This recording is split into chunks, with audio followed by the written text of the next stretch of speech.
Assalamualaikum warahmatullahi wabarakatuh. Halo semuanya. Pada kesempatan kali ini saya akan mempresentasikan makalah berjudul Hak Bagian Ahli Waris. Baik. Ilmu waris atau faraid adalah cabang ilmu dalam Islam yang membahas pembagian harta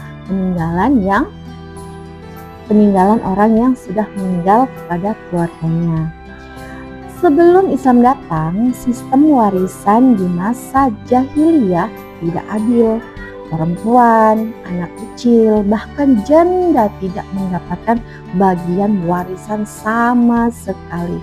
Setelah Islam hadir, aturan berubah.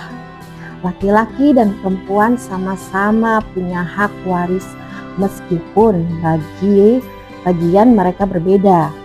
Hal ini bertujuan untuk menegakkan keadilan sesuai dengan tanggung jawab masing-masing.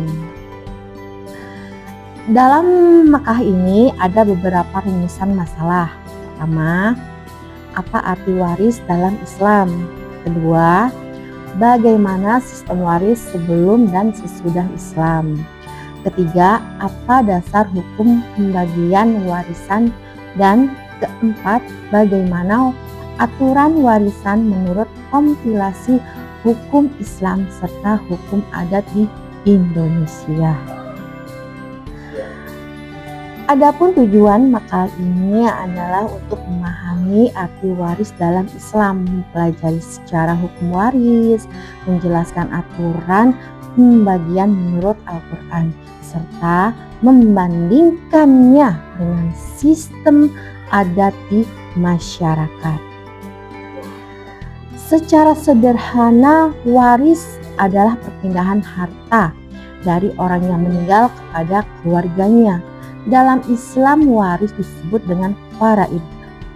Artinya bagian yang sudah ditentukan Allah. Jadi setiap ahli waris sudah punya hak pasti sesuai ketentuan Al-Quran.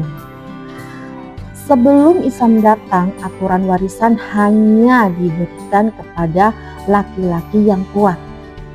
Perempuan dan anak kecil tidak dapat bagian. Bahkan seorang janda dianggap sebagai barang warisan. Ada juga warisan melalui sumpah setia atau anak angkat, sehingga sangat tidak adil. Islam menghapus ketidakadilan itu. Perempuan mendapat hak waris secara sah, meskipun bagiannya lebih kecil dari laki-laki. Hal ini bukan diskriminasi, melainkan adil, karena laki-laki wajib menafkahi keluarga, sementara perempuan tidak. Selain itu, pembagian warisan dilakukan setelah melunasi utang pewaris dan menunaikan wasiat. Hukum waris dalam Islam ditegaskan dalam Al-Quran, khususnya surat An-Nisa yang pertama ayat 7 menegaskan hak laki-laki dan perempuan. Yang kedua ayat 11 menetapkan bagian anak laki-laki 2 kali anak perempuan. Ayat 12 menjelaskan bagian suami dan istri. Ayat 176 mengatur kasus yaitu orang meninggal tanpa anak dan orang tua. Di Indonesia, aturan warisan diperjelas dalam kompilasi hukum Islam. Contohnya, 1 anak perempuan mendapat setengah bagian, 2 anak perempuan mendapat 2/3. Jika ada anak laki-laki dan perempuan, maka perbandingan pembagian adalah 2:1. Selain hukum Islam, masyarakat Indonesia juga mengenal hukum adat. Ada 3 sistem utama. Pertama, individual, harta dibagi rata ke semua ahli waris. Kedua, kolektif, harta tidak dibagi tetapi digunakan bersama. Ketiga, mayorat, harta diwarisi hanya oleh anak sulung, bisa laki-laki atau perempuan, yang penting anak sulung. Jika kita bandingkan hukum waris Islam lebih jelas dan adil karena setiap ahli waris mendapatkan bagian sesuai ketentuan. Perbedaan bagian laki-laki dan perempuan bukan berarti tidak adil, tetapi sesuai dengan beban tanggung jawab. Sedangkan hukum adat sering bersifat fleksibel dan bergantung pada kesepakatan keluarga. Dalam penerapan hukum waris Islam ada beberapa tantangan. Pertama, banyak masyarakat belum memahami ilmu faraid dengan baik. Kedua, hukum adat sering lebih diutamakan daripada hukum Islam.